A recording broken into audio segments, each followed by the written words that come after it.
ზეგი ახალი განახლება არ დაგვიგია, ხო? რაღაცას გავიტან. რა ხდება ამ დილით საინტერესო?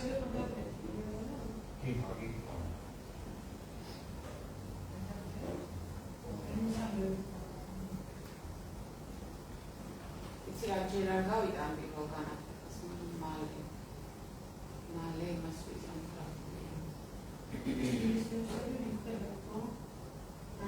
კი, მოცი რა ახლა ხო?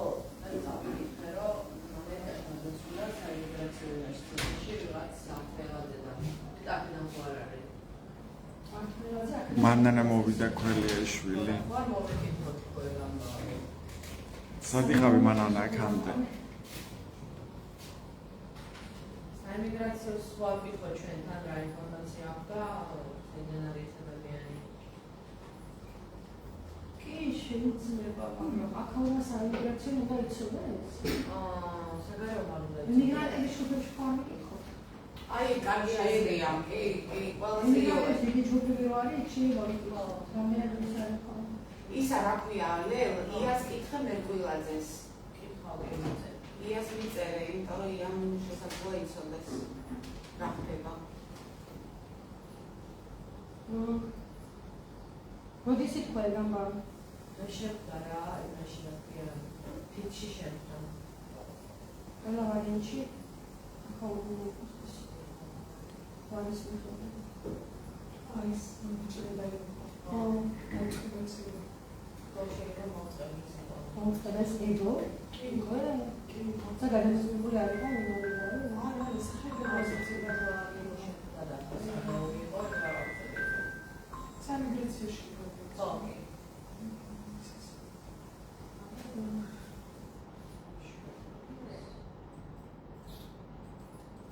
უნარია ის.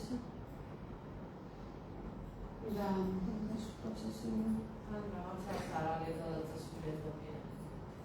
არალეგალი? ხო, რა თქმა უნდა. საიმიგრაციაში არალეგალი იყო, ხო, დააკავეს. ციხეში იყო და იქ საიმიგრაციო ციხეში მოგონი მდგომარეობაში ნახა.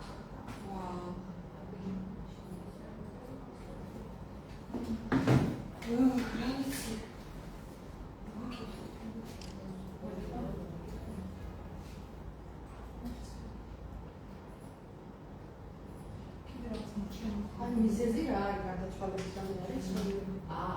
იქ რაც მე ვნახე, ეწერა რომ არიციან და ის უნდა შევდარნო პროცესს რაღაცა. კრიმინალიზაცია უნდა ერთადერთი ეწერა. ახალი ისაა 4 თვე ყოფილა ციხეში. ეს არჩილ კახაძეა ჩვენი მარკეტინგის სამსახური. თავაზე. მოგეთ არ შეგვშლი არაფერი, ეს პათმელების ნიუსრუმია და თქვენ შემთხვევით არ ადევნებთ თვალს ამ კადრებს. ამინდა გაჩვენოთ პათმელების ნიუსრუმი როგორ მუშაობს დღეს დილით, როგორ იგეგმება მორიგი სამუშაო დღე პათმელებში. თქვენ ხედავთ პათმელების ჟურნალისტებს ჩვენს კადრში და მინდა გავესაუბრო მოკლედ ჟურნალისტებს რას აპირებენ ისინი დღეს რის მომზადებას აპირებენ. მოდი ლელათ დავიწყოთ. ლელა, რაზე მუშაობ დღეს? ვესალმები ჩვენს მკითხველს, ჩვენს ერთგულ მაყურებელს, ესე რომ ვთქვათ, ვინც თვალს მადევნებს ხოლმე და ჩვენგან ელოდება ახალი ამბების მოსმენას. ესე იგი, დღეს მუშაობ განათლების საკითხებზე, იცით რომ ძალიან ხშირად ვაშუქებთ ამ თემებს, ამ სფეროს. განსაკუთრებით შეახშირებთ ამ თემაზე. განსაკუთრებით მე ასე რომ ვთქვათ. ანუ თემა არის რა, რომ დიდ ქალაქებში საჯარო სკოლების დეფიციტი რა, ეს არის მთავარი ფოკუსი. მაგალითად ბათუმში. დეფიციტია როგორც სკოლები, ასევე საბავშვო ბაღები. ძირითადად ესე იგი ტენდენცია გაჩნდა, რომ დიდ ქალაქებში არის საჯარო სკოლების დეფიციტი.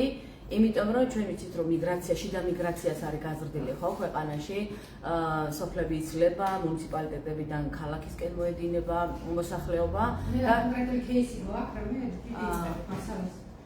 კონკრეტული кейსები რა თქმა უნდა ეხლა ვცდილობ რომ სტატისტიკები ჩვენ ვიყავით რამდენიმე სკოლაში სადაც მაგალითად გადავამოწმეთ როცა ამბობენ რომ აი სკოლებს ვაშენებთ, აი ეს ტენდენციები გადავამოწმეთ მაგალითად რომ სად შენდება, როგორ აშენებენ, ნამდვილად შენდება თუ არა, თუ არ შენდება მაგალითად რა არის ამის მიზეზი. მაგალითად ჩვენ ნახეთ რამდენიმე შემთხვევა და кейსებიც გვაქვს რომ როდესაც 3-4 წელი გრძელდება ერთი სკოლის მშენებლობა. ჩვენ გვახსოვს მაგალითად გმირია იმაზე უფრო დიდი დრო ჭირდება? რომელი სკოლებია და რა რაოდენობზე ამოყარეთ? იცი რა, მაგალითად ვიყავით მე-14 სკოლაში, მე-18 სკოლაში, მე-3 სკოლაში, სადაც 31 სკოლაში. ზოგ სკოლას აქვს მშენებლობისთვის გარკვეული ვადები, ზოგადად არღვეულია ეს ვადები, მაგრამ ტენდენციას, რასაც ვაკვირდებით, არის ტენდენცია ის, რომ როდესაც მაგალითად საკითხი დგება საჯარო სკოლის მშენებლობაზე, იქ ან ჭიანურდება სკოლის მშენებლობა, ან ვარდება ტენდერი, ან მაგალითად თანხების მითვისებაზე მერე ბრიფინგები ტარდება, რომ აი თანხები მიითვისა მშენებელმა, წავიდა, გაქრა და ჩვენ გვახსოვს ეს ცნობილი кейსიც, ხო, 80 მილიონი რომ მიისაკუთრეს მშენებლებმა, კომპანიამ, რომელსაც უნდა ეშენებინა 30 ბაღი და საჯარო სკოლა. ასეთი ტენდენცია იკვეთება რა და ეს არის პრობლემა სერიოზული. გარდა ამისა, გუშინ ვესაუბრე სხვათა შორის ილიანის პროფესორს ამ საკითხზე, რომელიც განათლების საკითხებსაც სწავლობს და შეფასება ვთხოვეთ, რომ აი ასეთ გარემოში, სადაც მოსწავლეს არჩება თქვა თავისუფალი სივრცე, განვითარებისთვის, რაღაც აქტივობისთვის, სკოლის გარეშე საქმიანობისთვის, არც მოსწავლეს და არც მასწავლებელს არჩება. მაგრამ გარკვეული რაღაც ეპითეტი გამოიყენა, რომელიც ძალიან კარგად ასახავს იმას, რა გარემოში უწევთ ბავშვებს დღეს სწავლა. მათ თქვა რომ ეს სკოლები, სადაც მეორე, მესამე წლაში უწევთ ხო ბავშვებს მოძრაობა, დაახლოებით იმას გავს რა მეტროს ადგურებსო, სადაც ადამიანები შედიან, გამოდიან და არანაირი კუთვნილების განცდა არ აქვს იმ სივრცესთან, სადაც ყოველდღე შედიან და გამოდიან, იმიტომ რომ იმ კლასში არაფერი არ ხდებათ სათავისო. ბევრი ბავშვი ვიცით, ხო, იგივე საბავშვო ბაღში რომ ვერ დადეს, ისე მიდის სკოლაში. კედლები და ესეთი დინამიკა გვაქვს რა. განცდა ბავშვს რომ რაღაც საკუთარ კლასში არის. კლასებში რაოდენობაზე ბავშვების რაოდენობაზე იქნება ეს სტატია თუ კორუფციაზე რო ჩავყარდეთ. ეს ნახე, მასალა იქნება იმაზე, საჯარო სკოლების დეფიციტი რატომ გვაქვს დიდ ქალაქებში. რატომ ვერ შენდება ახალი სკოლები და 2 წლაში და 3 წლაში როცა უწევთ მოსწავლეებს წლობით დროის გატარება, ეს როგორ მოქმედებს ბავშვების ფსიქოემოციურ განვითარებაზე, მათ კოგნიტურ უნარებზე, სწავლის ხარისხზე. მეოთხე სკოლა დაიწყეს რამდენიმე წელი. მეოთხე სკოლა შენდება, მე მგონი 3 წელი. თუ 4 წელი უნდა დასრულებულიყო, მე მაგალითად მარტში ვესაუბრე ამ სკოლის დირექტორს, მეოთხე სკოლის დირექტორსაც და მეხუთე სკოლის დირექტორსაც, რომელმაც თქვა, რომ აი 1 მარტს უკვე იხსნება კარები და ჩვენ შევდივართ, პრობლემა არ არის, დღეს არის რომელი? აი არის, რა ვიცი, 10 ივნისი, ხო? 10 ივნისი. 10 ივნისია და ვეცობი რაზეა, შევახერხეთ გაიჭიანურდა. ქაშის პროცესი მიმდინარეობს, ანუ არ არის დასრულებული, რაც იმას ნიშნავს, რომ შეიძლება სექტემბერშიც კი ვერ შევიდნენ ეს ბავშვები. და აი ეს არის პრობლემა, რომ დაგეგმილი ვერ კეთდება, ჭიანურდება. ანუ ეჭვები არის კორუფციაზე?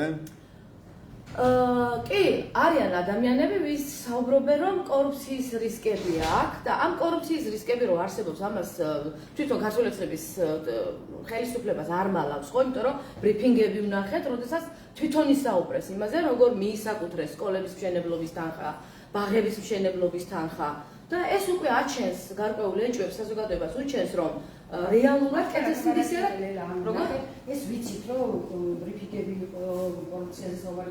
ეხლა რა გვაქვს ახალი გადაწყვეტილება ახლა თემაზე. ახალი ის გვაქვს, რომ ჩვენ მშობლები გვესაუბრებიან იმაზე, როგორ ცუდ გარემოში უწევთ თავიანთ შვილებს სწავლა. რომ არ მინდა რომ ჩემი შვილი სწავლობდეს 2 წლაში, 3 წლაში, არ მინდა რომ ღამის 10 საათზე და 11 საათზე გაკვეთილზე იჯდეს, მაშინ როცა მას სხვა ცოდნა უნდა შეიძინოს, ხო?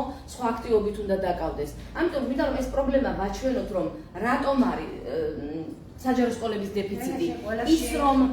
ის რომ ქალაქში ადგილები არ არის სკოლების მშენებლობისთვის, ის რომ არის ადგილები ბავშვად ხელისუფლება ბავშვების საჭიროებების მიმართ, ის რომ არ ადარდებთ რა გარემოში მიიღებენ ბავშვები განათლებას, ხო საუბრობენ რომ თითქოს განათლების რეფორმა იმიტომ წამოიწყეს რომ ხარისხის გაზრდა უნდათ და როგორ ზრდიან მაშინ ხარისხს თუ სკოლა არ აქვთ, თუ ბავშვს უცვლაში უწევთ სწავლა. ეს ახლა შენ ჩამოთვალე გარე აქტორები. ხო, სკოლების წარმომადგენელი ან მასწავლებელი ან დირექტორი ან მიხავს ეს პრობლემა.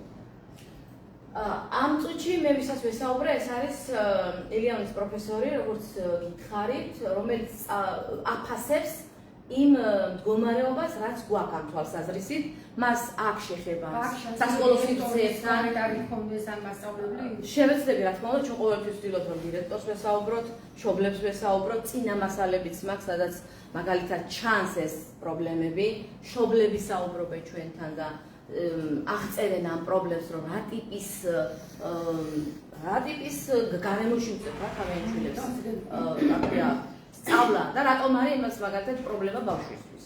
ასე მახსოვს როცა რაღაც შენდებოდა ახალი და უხარისხოდ შენდებოდა ხო თქვი ბათუმის ცენტრში მესამე სკოლის შემთხვევაში ამატებდნენ ახალ შენობას და დაადასტურათ კიდევაც მაშინ ახალ სამინისტროში რომ ეს იყო უხარისხოდ შესრულებული სამუშაოები. ტენდენცია ის რა გამოიკვეთა ის რომ მაგალითად ახალი სივრცეების ათვისება კი არ ხდება ამ სკოლებისთვის არსებულ სკოლებში ხდება მაგალითად ეზოების ათვისება. როგორც მესამე სკოლის შენობაში მოხდა. სათამაშო მოედნების ათვისება და ასე მოხდა მაგალითად პირველი სკოლის შემთხვევაში, მეორე სკოლის შემთხვევაში, მესამე სკოლის შემთხვევაში და მინდ რომ მიაშენეს იმას მიშენებულს მაგ აი ეს ამბობენ მაგალითად რომ ახალ სკოლას ვაშენებ და რომ კერაშენებენ ხო, როცა ეკითხები რომ სად აშენებ, აღმოჩნდება რომ სკოლის ეზოში აშენებს. ეზოს ითვისებენ, ანუ ეზოს აკლებენ. იქ სადაც მოედანი უნდა იყოს სათამაშო, ნახავთ რომ კორპუსია ჩადგმული. იქ სადაც მაგალითად ეზო უნდა იყოს, ახალი კორპუსია ჩადგმული. და ამ დროს ამის რესურსი არის ქალაქში, ხო, რომ აშენდეს საერთოდ ახალ საბავშვო ბაღი ან სკოლა. ჩვენ ამაზე კითხვებს ვამთ ბათუმის მერიასთან, ჩვენ არაერთხელ გადავისვამს იგივე ბაღებთან დაკავშირებით, იგივე სკოლებთან დაკავშირებით, რომ რა რესურსი არსებობს ქალაქში, იმიტომ რომ ქალაქი ხო ფლობს თავის, ასე რომ ვთქვათ, მიწას, ფონდს. ასევე აქ აჭარის მთავრობას თავისი რესურსები. და ამაზე მაგალითად ჩვენ არ ვიცი ახლა საგოი საუბრებს შეიძლება ამასთან დაკავშირებით, იმიტომ რომ ხშირად თვითონ სვამს ამ ტიპის კითხვებს და მეც მიკითხავ სხვათა შორის არაერთხელ, მაგრამ ვერ ვღებულობთ ზუსტ ინფორმაციას, რომ რა რესურსი არსებობს ამ კუთხით. არსებობს ქალაქი გადატვირთულია, სადაც ვხედავთ, ხო, რომ პარკინგი არ არსებობს. ის არ მინდა არ შეხვიდეთ ხომ აქ თემაში. არა, არ შევალ, უბრალოდ ისიც გმინდა, ისედაც გადატვირთულია თქო ქალაქი და ამიტომ სულ კორპუსები იდგმება და ამიტომ სკოლის მშენებლობისთვის არსებობს თუ არა რაღაც რეალური სივრცეები, იმიტომ რომ ეს სკოლა არ უნდა იყოს გარემოში, სადაც დისკომფორტი შეექმნებათ ბავშვებს გადაადგილების, მოძრაობის, უსაფრთხოების ნორმები, წესები ხომ უნდა იყოს და დაცული, იმიტომ რომ საერთაშორისო სტანდარტი არსებობს. არა, საერთაშორისო სტანდარტი არსებობს, როგორ გარემოში უნდა აშენდეს სკოლა. ეს ველათუმბაძე იყო ჟურნალისტი. ეთერთურაძე, ჩვენი მთავარი რედაქტორი, თქვენ ის მე ლელას თემა როგორ დაიგეგმო. მოდით თედოს შემთხვევაში მოვიკითხოთ თედურაძე მუშაობს. თედო მოგვიყევი შენ თემ შესახებ, რაზე მუშაობ დღეს და რას ნახავს ბათუმელების კითხველი დღეს აღამის შესაბამისად. გამარჯობა, მოგესალმებით. ამეთაც მუშაობ კონინოს ყოფილი სამხედრო პოლიგონის ტერიტორიასთან დაკავშირებით, მოგხსენებათ რომ აქ დაანონსებულია რაბული ინვესტიცია ეწოდებული. ამ ტერიტორიას აგერ ახლა მთავრობამ მიანიჭა განსაკუთრებული რეგულირების სტატუსი. რაც ნიშნავს, რომ აქ საუბარია 2 მილიონზე მეტ კვადრატულ მეტრ ფართო ტერიტორიაზე, ჭოროხის დელტას მიმდებარე. ანუ საკმაოდ დიდი ტერიტორია ზღვის პირას. ზღვის პირას ეს იყო ქალაქის ტერიტორია, შემოერთებული ბათუმის შემოერთებული ტერიტორია. ინვესტიციაზე ხო? ხო, არაბულ ინვესტიციაზე საუბარია და ანონსებული არის ინვესტიცია, მაგრამ ეს ცნობილი ინვესტიციები ხო, რათა ძალიან დიდი პროტესტი მოყვა და გრძელდება ამ დრომდე თბილისში და ბათუმში. ფილსიზეა საუბარი. და რა ხდება ეს ტერიტორია, როგორც რაც რუსეთის ჯარმა დატოვა, მას შემდეგ არაფერი განვითარების და რატომ მოხდა ესე ასე?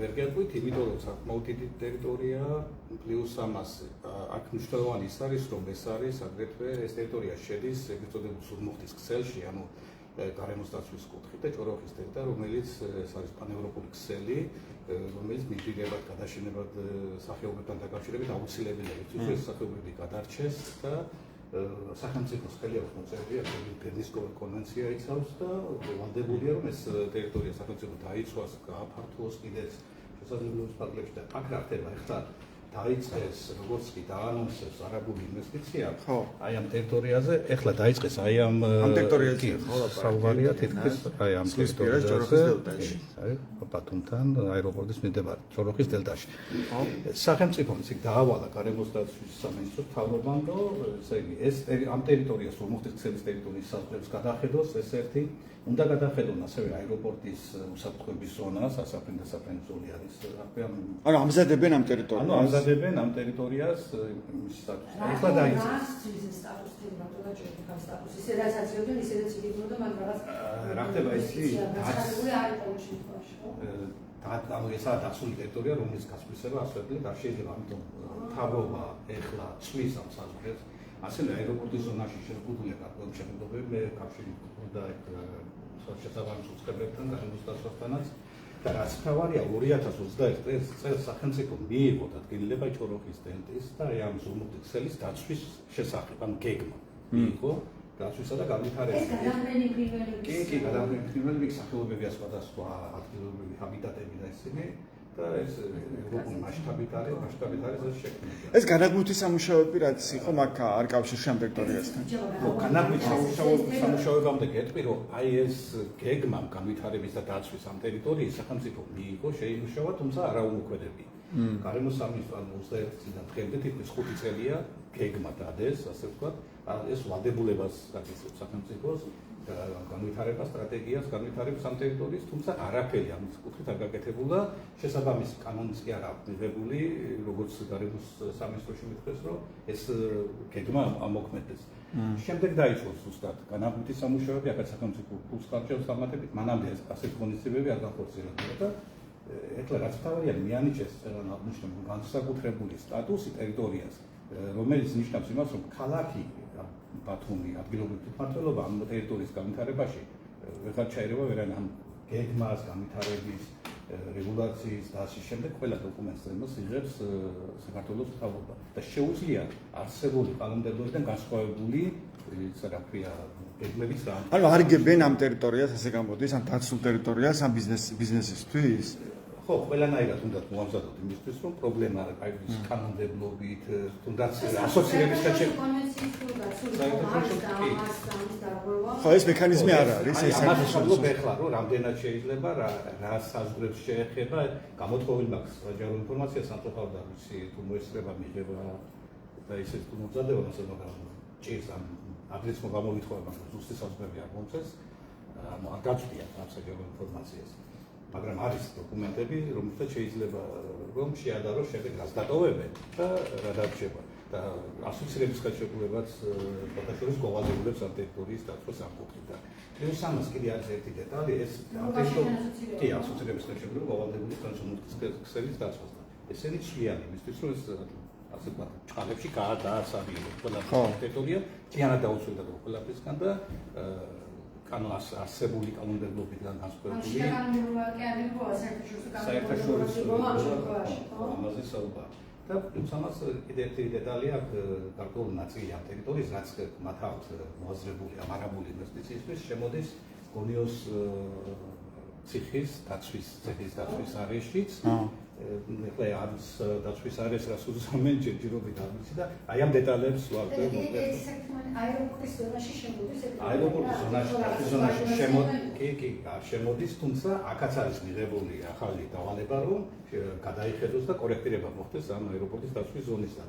მე ვიწერე აეროპორტების გაერთიანებას და სხვადასხვა უწყებებს, რამდენად შეეხება, არ შეეხება, თუმცა ზუსტი პასუხი გადაჭირეთ, ვერც იქიდან მივიღე, უბრალოდ ჰქონდათ ინფორმაცია ასეთი, რომ ეს ადგილზე უნდა გადაწყვეტეს სიმაღლეებიდან, დონეებიდან, რომ რამდენი მეტრის სიმაღლის შენობის აშენება შეიძლება რა განაშენიანების რა გეგმა და ასე შემდეგ, იმიტომ რომ ეს უნდა შეთანხმდეს აეროპორტთან ყველა შემთხვევაში. მიუხედავად იმისა, რომ ეს გონიოს მხარესაა და თვითმფრინავების ასე ვთქვათ, აფრენა და ისა რა ქვია დაჯდომა მხარეს ვთქვათ. ხო.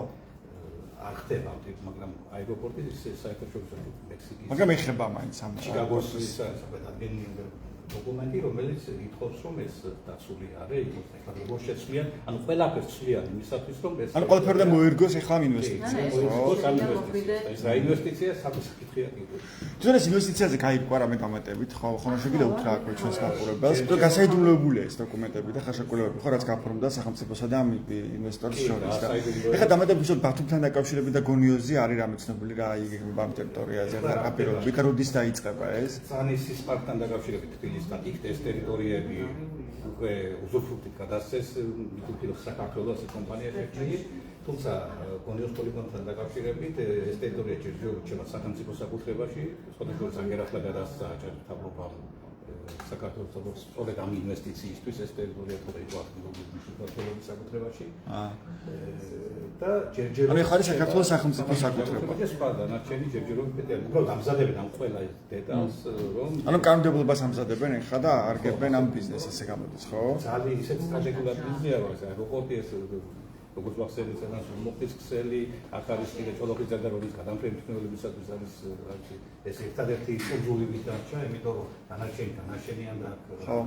ბები და ისინი და ანუ მიგრაციისთვის მილიონობით ფრინველი გადმოფრინდება ჭოლოხის დელტას მიყვება, ეს არის ერთადერთი ძაბრი ამ ფრინველების და ეს ევროპიდან და ხო და ახლა ვაპირებ ამის შეფასება მინდა რომ სპეციალისტები ნახო და თავარია ეკოლოგიური პრობლემა იქნება ეს, ხო?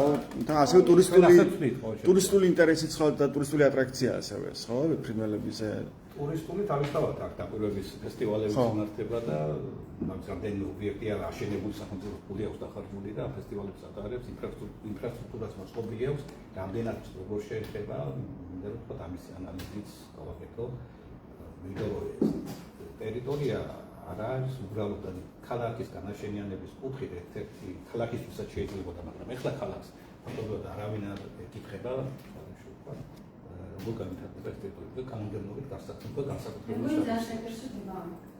ხო, მეც ვფიქრობ საინტერესო. ვფიქრობ საინტერესო იქნება, რომ აქ მიწების პრობლემა რა ვიცი, ხა ეს შემიძლია სახელმწიფო ინსტიტუტთან დარჩება კომუნიკაცია, რამაირად ეს არ მოგონია. ფოტო რა გვექნება ამ თემაზე, რამე ახალი ფოტო გვაქვს? ეს თანაკვაჭაძეა, ჩვენი რედაქტორი. ეს ის ტერიტორია, რომელიც არის შეიძლება ერთ-ერთი გასული სიმსე ხო, მესმის ბატონო. მაგრამ ამით გადადებული ფოტოები გვექნება ჩვენი ხო, სული ცოლის ყურადღებას მაგ და კიდე ერთი დეტალია მიწის პრობლემა, იქ არის ცოტა დავაც არის გარკვეულ ტერიტორიებთან დაკავშირებით, რომელიც შედის ამ საზღვრებში, რომლებში აჭარაში მოგეხსენებათ მიწის რეფორმა ჩატარებულა და იქ ნაკვეთებთან დაკავშირებით იყო მოთხოვნა. კერძოპირები და იქ ერთი ნაკვეთია ჯერჯერობით არჩენა ეს მიხედვით, სადაც ჩანს რომ ერთ-ერთი მოქალაქე ითხოვს რომ ის სარგებლო დამფერშო. ამ თემაში არა, უბრალოდ ძალიან ისეთი ის არა ფიქრა. ყველანაირად უნდა ჩალებში გაასუთო ეს ტერიტორია, რომ უბრალოდ აიღო და და საკმაოდ დიდი მიწის ნაკვეთია ლაპარაკი, ზღვის პირას. 2 მილიონ ნახევარამდეა თითქმის, იმიტომ რომ გარდა ჩვენს ტერიტორიას და სანაპირო ზონის ჩამოყალიბება. 2 მილიონი კვადრატული მეტრი 50 ჰექტარი ტერიტორიაზე. ხო. გამდეტალებზე მადლობა თედო, ასეთ საინტერესო თემას გვიმზადებს თედო და შეგიძლიათ ნახოთ ეს საღამოს სტატია. მოდი ცაგოს მოусვიროთ, ცაგოს ყოველთვის საინტერესო თემები აქვს. ცაგო, მოუყევი ჩვენს მაყურებლებს, აბა დღეს რაზე მუშაობ? გადავწყვეტეთ, რომ ისევ დაუბრუნდეთ ქალაქისთვის ერთ-ერთ ყველაზე აქტუალურ თემას, ეს არის სამშენებლო საკითხები. ძალიან ბევრი შეტყობინება შემოგდის ამასთან დაკავშირებით, ისმის ეხლა ძალიან ბევრი შეტყობინება შემოგდის ამასთან დაკავშირებით, ანუ ბათუმელების ჩატში და ასევე პირადად მეც შემომდის, ძირითადად ამ საკითხებს უკავშირდება მოთხოვნა, რომ კონკრეტულ საკითხებს ვითხოვენ უკვე რომ გავაშუქოთ. მაგალითად, ამჯერად ჩვენ გადავწყვეტეთ, რომ გავაერთიანოთ ის მასშტაბი, რაც არის ქალაქში, ანუ რა მიმართულებებიც არის ამ კუთხით და ასევე დაუკავშიროთ იმასაც, რომ მიუხედავად ამდენი გამოწვევისა, მაინც ძალიან ბევრი ნებართვა გაიცემა ქალაქში. აი, მე მაქვს ახლა გახსნილი ანგარიში, პირველი კვარტლის ანგარიში ბათუმის ბიუჯეტის და აღმოჩნდა, რომ სამ თვეში 1,152,000 ლარი ამოვიღეთ სანებართვო მოსაკრებლის სახით. ეს არის სანებართვო. ხო, რისი ნებართვებია ეს? ეს იმას ნიშნავს, რომ კი არ მცირდება მიუხედავად იმისა, რომ ქალაქში გამოწვევები არის ამ კუთხით, რომ ძალიან ბევრი მშენებლობაა და არ არის პარკინგის ადგილი, საკანალიზაციო სისტემა გაჭედილია, ახალი ბულვარის მიმდებარე ტერიტორია შამბოზე დგას, რაც პლუს ვერ იმართება კარგად და უკავშირდება ეს დიდ პრობლემებს. ნებართვების გაცემის სტატისტიკა იმატებს პირიქით, ძალიან ბევრი ნებართვა გაიცემა და ასოციაციასთან შედარებით იმატებს, მაგალითად, რასთან შედარებით იმატებს? სამ თვეში 1,152,000 არა ამოგვიღია. მე რასაც ვაკვირდები ბოლო წლების განმავლობაში სამთვეში ამ თანხის ამოღება სანებართვო მოსაკრებლიდან ნიშნავს ჩემთვის იმას, რომ კიდევ გაიზარდა ეს სტატისტიკა. გაიცემა ძალიან ბევრი ნებართვა და ბოლოს ხდომაზეც მაგალითად 10 საკითხი დაემატა და 10-დან 8 ეს წინაღამით დაემატა და შემთხვევით რაც არის კანონის დარღვევა ასევე ხო რომ არ შეიძლება წინაღამით დაემატოს და არ იყოს ცნობილი. მან ჩემი აზრით და თუ რამეს მოვახერხებთ და დავადასტურებთ მემართულების დღეზე კორუფცია ასეთ მიჩუმათება ამ ნებართვების ნაწილში არის ძალიან მაღალი კორუფციული რისკი. და ამაზე აქცენტი მაღალი ანუ განზრახ აკეთებენ ამას რომ არ იყოს ცნობილი ხო? 11 საკითხი რომ გავაკეთე საკრებულოს ხდომაზე ხო ეგრე იყო? და აქედან 10 ამატებთ ასაც ხდომის წინაღამეს ეს აჩვენებს სრულიად კანონდარღვევასაც აჩვენებს კორუფციას ყველაფერს აჩვენებს. და ისე რომ გამოქვეყნებული არ არის ასევე საკითხები და ასე მოქალაქეებს არაძე უფლებას კიდევ დაესწრონ ამ სკოლას. მაგალითად მე მაგ უფლება კანონი ჩემი გარემო იცვლება, ხო?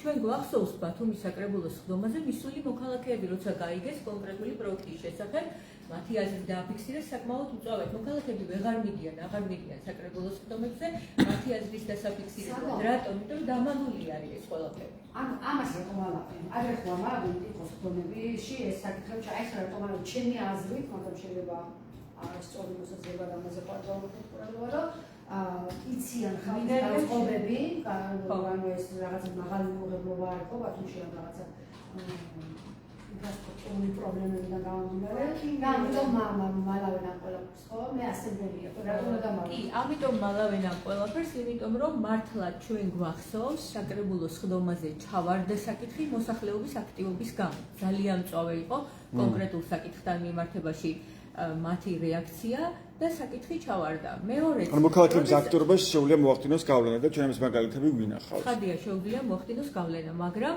მოქალაქეს აღარც კი უშვებენ საკრებულოს ხდომაზე, ადგილები მაქსიმალურად შეამცირეს და კანონს მიღმა ეუბნებია რომ შენ თუ წინასწარ არ გამართლე, ვერ შემოხვალ. მაშინ როცა კანონი ამბობს, კარგად განმარტავს თან ამატებს განმარტებებს, რომ არავის არ უფლება მოგთხოვოს რომ წინასწარ შეატყობინოს ხდომაზე ჩვენ თემას იქნება რომ მოქალაქეებს არ უშვებენ თუ არა, ეგ თემა ჩვენ უკვე დავწერეთ, ჩვენი თემა ახლა იქნება ის რომ მასშტაბი ისევ იზრდება, გამოწვევები ისევ რჩება და ეხლა სხვათა შორის დაუკავშირებ მოქალაქემ მოგვიტანა საქმის გაგრძელება, გუშინ და შესასწავლი გვაქვს, უკვე მშენებლები, რომლებსაც გარკვეული გავლენები აქვთ ქალაქში და თანამდებობის პირებთან აქვთ პარტნიორობა პირდაპირ როგორ იბრძვიან ადგილებისთვის, რა წესებით იბრძვიან ადგილებისთვის და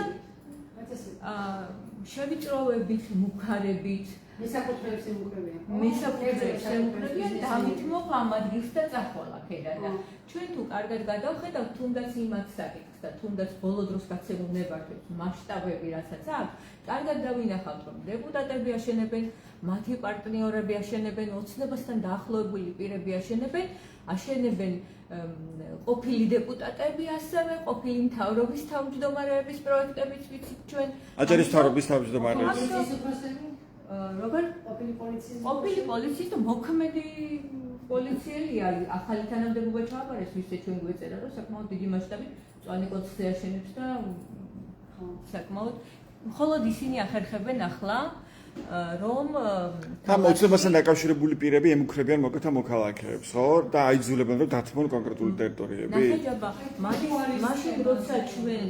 მაშინ როცა ჩვენ ვხედავთ, რომ საკრებულოს წევრს, დეპუტატს, ასე შემდეგ შეუძლია დაირეგისტრიროს მარტივად ადგილი, ამას მე ვსარგებლობდი. და მოქალაქე 11 წელი სარგებლობდა და ისე გაუყიდეს ეს ტერიტორია, რომ ფაქტობრივად ვერც კი გაიგო.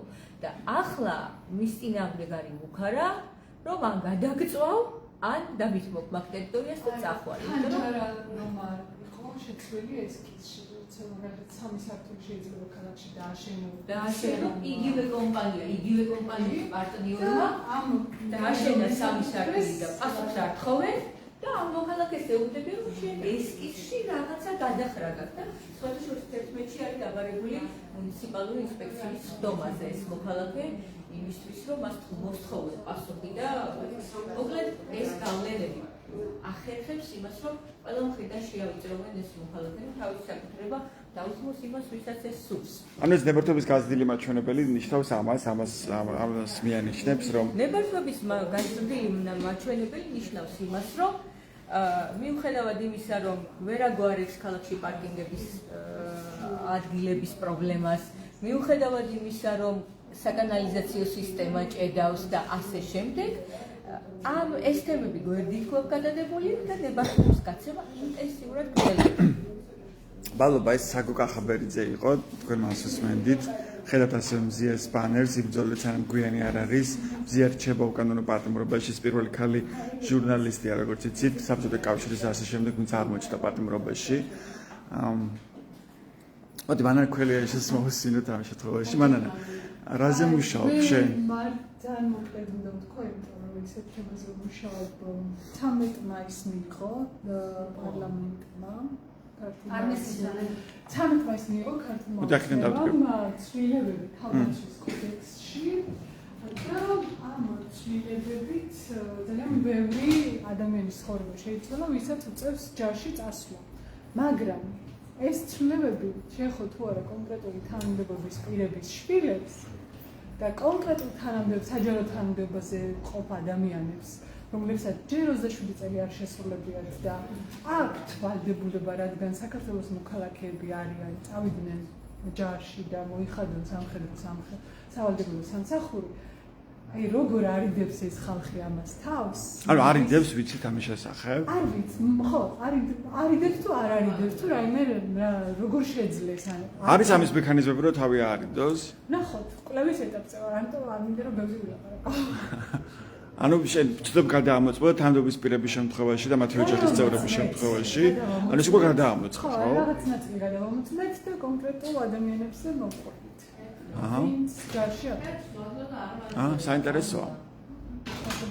მოდი ნანას ვკითხავ ასევე, ნანა რაზე მუშაობს, ნანა კვაჭაძე ჩვენი ერთ-ერთი რედაქტორი. ნანა, მოგვიყევი, აბა შენ რაზე მუშაობ ამ შემთხვევაში? ესე იგი, მე ვმუშაობ, გადავწყვიტე უბრალოდ კიდე დავბრუნდე ერთ თემას, რომელიც გათვალებს არ არის რომ გაუშუქებია, მაგრამ ეხლა ამჯერად რაღაც ერთგვარ თავმოყრას გავაკეთებთ.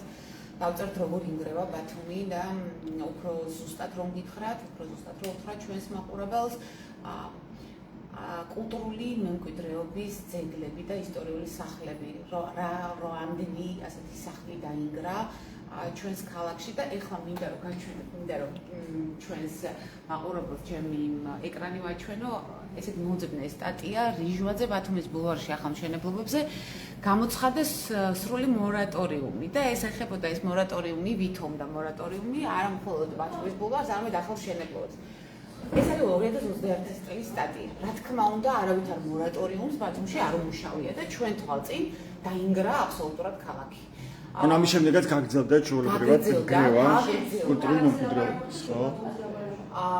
სულ ქალაქზე ვლაპარაკობ, რატომ ეხლა ეთერს მინდა უპასუხო ჩვენს მთავარ რედაქტორს, იმიტომ რომ ეს მორატორიუმი უნდა გაგრძელებულიყო წესით იქამდე, სანამ არ იქნებოდა ქალაქის გენგეგმა ეგრეთ წოდებული 2021 წლის მასალამა გახსნილი, ეხლა გახლავთ მოხსევა 2026 წელი და გენგეგმა კვლავ არ არსებობს. უკვე აღარც კი მახსოვს ჯაბა მე რამდენი ბათუმის მერი ყავს ქალაქში, რომელიც გვერდება რომ გენგეგმა იქნება. ეს არ დაგვირებია მანანა. ეს არ დაგვირებია. ეგ მართალია, კი ბატონო. აღარც დაგვირდა უკვე. აი ეს უკვე აღარც დაგვირდა, ეთყობა ეს ადამიანი მიხვდა რომ ისეთი მდგომარეობაა უკვე რომ გენგეგმა არ ვიცი ბათუმს უკვე რას უშველის, იმიტომ რომ დაგვინგრა ჩვენ ქალაქი ხელებში და სამწუხაროდ ეს არის რესურსი, რომელიც უკან არ ბრუნდება. ამას ხომ ვერ გამოვასწორებთ. და განსაკუთრებით ისტორიული ძველი სახლები, რაც შემორჩა და ჯერ კიდევ არის ქალაქში. ყველაფერზე ვერ ავაშენებთ და რა ბათუმი კარგავს ავთენტურობას და ზუსტად ის არის, რომ ჩამოდიან თბილისიდან ან საქართველოს სხვა ქალაქებიდან, სოფლებიდან და ამბობენ, რომ ძველი ბათუმი აღარ არის. რა თქმა უნდა, ქალაქი იცვლება და უნდა შეიცვალოს და განვითარდეს და და ამ ქაოსში, ამ ქაოტური შენობებში რაც გადარჩა, ისე გადარჩა თუ ვერ გადარჩა, ისევ საფრთხე ემუქრება. კარგი ხასიათი და ის რაც გადარჩა, ამ წუთას გადარჩა პატარა კუნძულები ალაგალა. და იმასაც საფრთხე ემუქრება. ყველას აბსოლუტურად ყველა ძველ სახლს ემუქრება საფრთხე, თუ პირდაპირ გრივის არა, იმის საფრთხე რომ გვერდით მაგალითად ახალ რაიმე კორპუსს აუშენებენ ან შუშის კონსერვს მე პირადად კონსერვებს ვეძახი როცა უადგილო ადგილას ხდება ასეთი მაღლივი მშენებლობები რომელიც ფულის გაკეთებაზეა მხოლოდ ორიენტირებული და არავითარი კავშირი არ აქვს რაღაც ქალაქის განვითარებასთან მოდი ვთქვათ პირდაპირ ნუ მოვიტყუებთ თავს ამ ლამაზი სიტყვებით რასაც ეგრეთ წოდებული დეველოპერები გვასახებენ მარკეტინგულ ხრიკად ხო და ინგრევა კი ქალაქს კარგავს და მინდა რომ ჩვენს კითხვაზე კიდევ ერთხელ ვაჩვენო სამწუხაროდ ეს არის ინგრევის ქრონიკა და თუ გადახედავთ ბათუმელების არ ვიცი ბოლო 15 წელი ამაზე წერთ ჩაკა ხო ჩვენ კითხულმა ძალიან კარგად იცით მაგრამ ბოლოს იყო ბოლო პერიოდში რომელიმე ასეთი შემთხვევა როცა ბოლო პერიოდში ტენდენცია და ისტორიული სახლების ინგრევის ეს გახლავთ ეგრეთ წოდებული პატარა ბელეტაჟები ერთსართულიანი ორსართულიანი სახლები რომელსაც შესაძლოა კულტურული მემკვიდრეობის სტატუსი საერთოდ არ ჰქონდეს მაგრამ ისეთი შენობა, ისეთი კოპცია ბათუმისთვის დამახასიათებელი, რომ ქმნის განწყობას ატმოსფეროს ქალაქში და ბათუმს აქცევს ბათუმად. სწორედ ამ სულს კარგავს ქალაქი. აი ეგ არის პრობლემა. თავი ფოტოები გააჩნია? რა თქმა უნდა. მოგიყვებით ჩემს თემაზეც.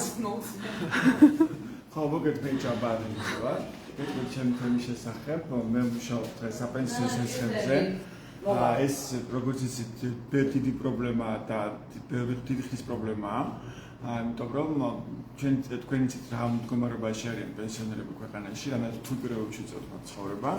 ეს პენსიონერები რომლებიც ჩვენს ქვეყანაში განსაკუთრებით სოციალურ და ძიმე პირობებში წევთ ცხოვრება და არანაირი დანაზოგი იცით რომ ქვეყანაში არავის არ გვაქვს და პენსიონერებს მით უმეტეს არ აქვს.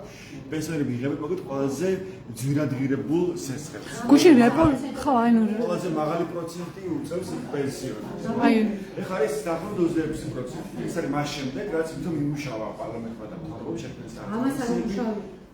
მაგრამ ეს 32% იყო თავიდან. მე რაღაც უკანა პარლამენტმა წინა მოწმა. ამას არაფერი არ უმუშავია. ამას არ უმუშავია. ბოლო პარლამენტში. ეს კანონებს იმაზე რა ქვია, როგორ გაგვაქვს ტროტუარზე დგომაზე და საფუძველი განაკვეთი აქ არაფერი არ უმუშავია. როგორ აქტიურად მუშაობს პარლამენტი, რომ მიიღოს ახალ რეპრესიული კანონები, რომ მაცხოვრებლ ჩაახშოს პროტესტი, ან გააკონტროლოს Facebook-ი, Windows-ს. გუშინ ქუჩაში ჩეგხვდა ხო? ქალი თითქმის ყველა მეორე პენსიონერს ქონი აქვს საპენსიო სესხი და ეგეც მინდა რომ გამოვაკვირ, რამდენი პენსიონერი ასეთი ქვეყანაში, ვისაც აქვს საპენსიო სესხი. რამდენია იცი? სტატისტიკა გქონდა. მაგრამ გუშინ ვიყავი შემთხვევით ავტობუსში, ველაპარაკებოდი მგზავრობსა, იქაც ვინ შეხვდა პენსიონერი, მასაც აღმოჩნდა რომ ქონდა საპენსიო სესხი აღებული. ან კონკრეტული პერსონაჟები ყავს. კონკრეტული პერსონაჟები ყავს, კი მათ შორის ქალი რომელიც არის სიმსივნე დაავადებული და მას მოუწია ამ საპენსიო სესხის აღება ყველაზე ძვირად მაღალ პროცენტად, იმიტომ რომ მეკიდა წამალი. ამ წამლებს ვეთქვი მედიკამენტებში როცა 32% იყო, მაშინ იმ პერიოდში აიღო და არ დაკორექტირდა. შემდეგ დაკორექტირდა რაღაცა ჩამოაკლეს რაღაც გამარ, მაინც მაღალი პროცენტი ხო ვიცით რომ 26%. ხო, რამდენი წამალში პენსიონერი რომ თავის პენსიას იხდის ეს ის სამაში რაც საპენსიო სხეებულში რომ მას ეკიდა წამალი. ამ დროს ვიცით სესხების პროცენტი როგორია სასწავლო განაკვეთი, ხო, საპროცენტო განაკვეთები, მაშინ როცა ჩვენ მოქალაქეს ეხება საქმე, ეს არის დაახლოებით იპოთეკური სესხის შემთხვევაში. მაინც მაღალია, მაგრამ პენსიონერთან შედარებით 15%-ია შედარებით იპოთეკური სესხი, ან სამოქალაქო სესხის შემთხვევაში 18-20% და საპენსიო სესხი ახლაც კი არის ყველაზე მაღალი, 26% და აღარ მუშავია ამაზე, ის ბოლო წლების განმავლობაში ეს პრობლემა ეს დაახლოებით რამდენი ადამიანის იყო, ალბათ 200,000 մարդის ხო? კი, ძალიან ბევრი ადამიანის იყო. ბევრი პენსიონერი სჭირდება რომ აიღოს სესხი. იღებენ ძალიან ისეთ აღარ 700 ლარი, 800 ლარი, 900 ლარი. და უწევთ ჩვენ რომ ამ საკითხის წინ ერთხელ მუშაობთ ჯერ მახსოვს აქტიურად ჩარწევით პარლამენტარები, პარლამენტის წევრები, კომიტეტების თავმჯდომარეები, გახსოვთ მე ესე მახსოვს და შენ ეხლა აკურებ ამ მოცემის პარლამენტის წევრებთან ამაზე კომუნიკაციას, გაქვს რამე შანსი რომ დაუსვა კითხვები ხომ არ აპირებენ ამის შესახებ. აი სამწუხაროდ არაფერს აღარ პასუხობენ, ხო?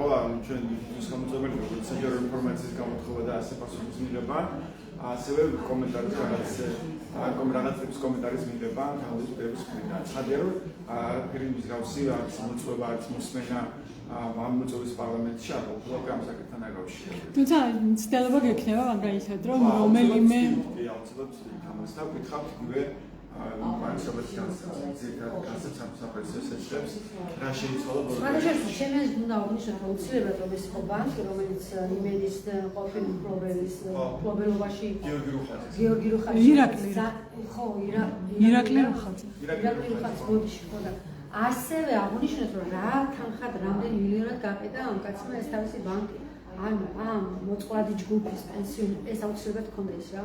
ერთ სათავურად ქონდეს რომ ეს ბანკი ვინ იყო, რა შრებოდა, დასაფინანსებდა ეს ბანკი იმედის სახით ძირითადად და ახლა ამ ეტაპზე ვის გადასცეს ხო ჩინურმა ორგანიზაციამ კომპანიამ წაიღო ხო?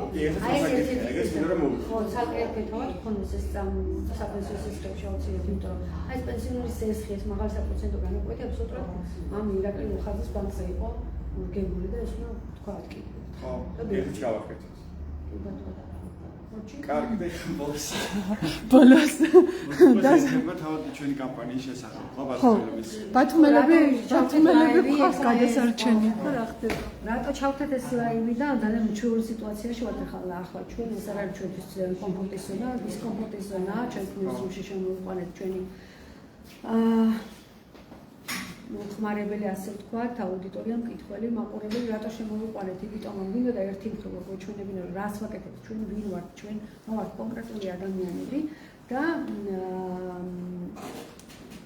ერთხელ შეგვეხსენებათ, ჯერ მინდა გარკვეული ინფორმაცია მივაწოდო აუდიტორიას ჩვენი ამ კამპანიის შესახებ, რა შედეგები გვაქვს უკვე. შედეგი არის ერთი ის, რომ ჩვენ ორგანიზაციას ინკასო გვედო საბანკო ანგარიშებზე და საბანკო ანგარიშებზე ინკასო მოგვეხსნა ჩვენი მხარდამჭერების, ჩვენი მკითხველის დახმარებით აი მხარდამჭერი კამპანიის ფარგლებში. ჩვენ გარდა იმისა, რომ ანგარიშებზე და თანხების შემოდიოდა ყავს ამ დროისთვის უკვე დაახლოებით 10 დღეა რაც მიმდინარეობს ეს კამპანია. დაახლოებით 700 ხელმომწერამდე თუ არ მეშლება 700 ხელმომწერამდე ეს ისე რომ ისინი ერთი წლის განმავლობაში იქნებიან ჩვენი მხარდამჭერები ყოველთვიურად თავისი არჩევანის მიხედვით შემოგწირავენ თანხას ეს იქნება 1 ლარი, 5 ლარი, 10 ლარი თუ 20 ლარი. და რა ის რომ ჩვენ გაჩვენეთ რაზე ვმუშაობთ, რა სოციალური თემებით ვართ, სოციალური თემების ვაშუქებთ, რა მოწყვლადი ჯგუფების ინტერესებს ვიცავთ და რატო გჭირდება თქვენი დახმარება.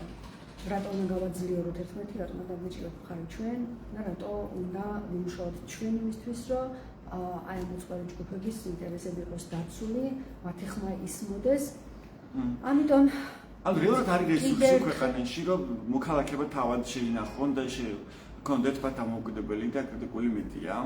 მე სკეპტიკურად ვიყავს ფათაშორის ამ საკითხისადმი განწყობილი, მაგრამ დარწმუნებული ვარ, რომ ჩვენი საზოგადოება უკვე მზად არის ამისთვის, რომ თუნდაც 1 ლარი ყოველთვიურად შეწიროს რომელიმე მედიას, მაგალითად ბათუმელები მედგაზეთს, 1 ლარი გადაიხადოს ყოველთვიურად. ეს 1 ლარი მისთვის, არავისთვის ამ ქვეყანაში არაფერს აღარ ნიშნავს. თვეში 1 ლარი. თვეში 1 ლარი ვერაფერს ვეღარ ყიდულობ, აი ვერაფერს ვერ ყიდულობ, მაგრამ აქეთ წყალსაც კი ვერ იყიდებ. წყალსაც კი ვერ ერთი ბოთლი ლარი და 10 ღირს მაგრამ აქეთ ამ შემთხვევაში, ჩვენ შემთხვევაში რაც მოხდა, ხო? მოგვეხსნა ინკასო ამ ლარების და 10 ლარების შემოწირვით. გავაგრძელებთ ნორმალურად ფუნქციონირებას. აღარ არის ზეწოლის ინსტრუმენტი და ბერკეტი რაც იყო ინკასო ჩვენს წინააღმდეგ, ხელისუფლებას აღარ აქვს ეს ბერკეტი. ამ ეტაპზე ყოველ შემთხვევაში, თუ რამე სხვას არ მოიფიქრებენ, მზიამაღლობელის და ჩვენი გუნდის დასარჩევად, რა ვიცი. და ხო, მგონია რომ არის შესაძლებელი. მგონია რომ ადამიანებმა ეს გაიაზრეს, ადამიანებს ეს სჭირდებათ და ადამიანები ამას აკეთებენ. ჩვენი მაგალითიც ამას ადასტურებს, სინათლე მედიას მაგალითიც სინათლე არ უნდა ჩაქრეს ბოდიში. სინათლე არ უნდა ჩაქრეს ამას ადასტურებს და სხვა მედიებიც არიან ამ კამპანიებში ჩართული და მე მგონი რომ ხელისუფლება, ოცნების ხელისუფლება თავად დარწმუნდება რომ ადამიანები გადაარჩენენ იმ მედიებს, ჩვენ კრიტიკულ მედიებს, რომლებსაც ყველა რესურსი შეგვიზღუდეს, ყველა წყარო ჩაგვიკეტეს და ელოდებიან როდის გავიგოდებით ასე ვთქვათ, მაგრამ ჩვენ ჯერჯერობით ვახერხებთ საქმიანობას და იგი და ახლა მგონია რომ მეორე სიტყვა ჩადიერთო და ამიტომ დიდი მადლობა ჩვენს აუდიტორიას. ახლა რაც ორი ეს ყველაფერი და საზოგადოების მხარდაჭერა ალბათ აფერხებს კიდევაც ამ რეპრესიულ ნაკადს ხო რაც აქვს ოცნების მთავრობას რომ როგორმე მოგვიდოს და ჩაახშოს ეს პროტესტი და კრიტიკული ხმა ამ ქვეყანაში. იგივე დიუშენის აქცია მათქონი შეთვის რა აჩვენა თქვა ამ დიუშენის ამბავმა. დიუშენის ამბავი ჩემთვის ბოდიში არ დაგასრულებინა, მაგრამ დიუშენის ამბავი ჩემთვის იყო პოლიტიკური აქტი. მე ასე დავინახე, იმიტომ რომ საქართველოში ასე მოკლევადაში ესე მცირე ქვეყანაში ამ თანხის 3 მილიონიან ქვეყანაში 2 მილიონი შეაგროვა პოლიტიკური პროტესტი. ჩემი შეფასება არის ეს და ადამიანები პირიქით ამ თანხას იხდიდნენ მას შემდეგ, რაც შეწყდა კამპანია, გამოცხადდა, რომ კამპანია შეწყდა, რომ მაინც იხდიდნენ იმდენად მაღალი პროტესტი და განწყობები არის. ეს ყველა კვლევაზე მაღალი სტანდარტის კვლევაა ჩემი აზრით, რაც მოხდა დიუშენის ბავშვებთან დაკავშირებით.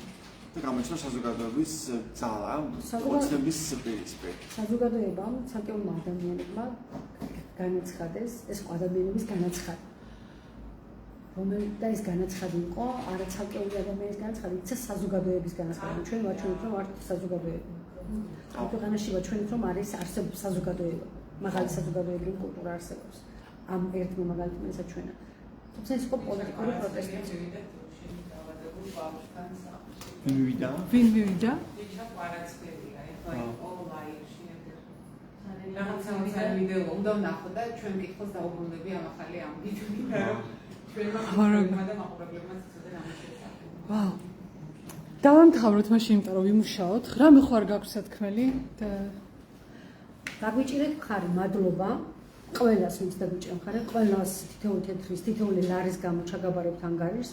ძალიან საინტერესო სტატიებს მოვამზადებთ ამ შემოწირულობებით, დაწმუნებული ყავით და ასევე გააგრძელეთ ჩვენი მხარდაჭერა, იმიტომ რომ ჩვენ ჭირდებით თქვენ, ანუ მედია ჭირდება ყველას ამ ქვეყანაში და უნდა გადავრჩეთ.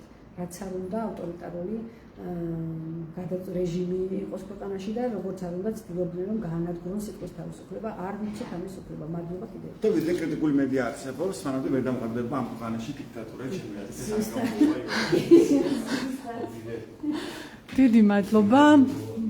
16 თვეა, რაც მზია ამაღლებელი არის პოლიტიკური პატიმარი, სინდისის პატიმარი და როდესაც დილით ნიუსრუმში შემოვდივართ ხოლმე პირველი, რასაც ბათუმელების ჟურნალისტები ვხედავთ, არის მზიას სიტყვები.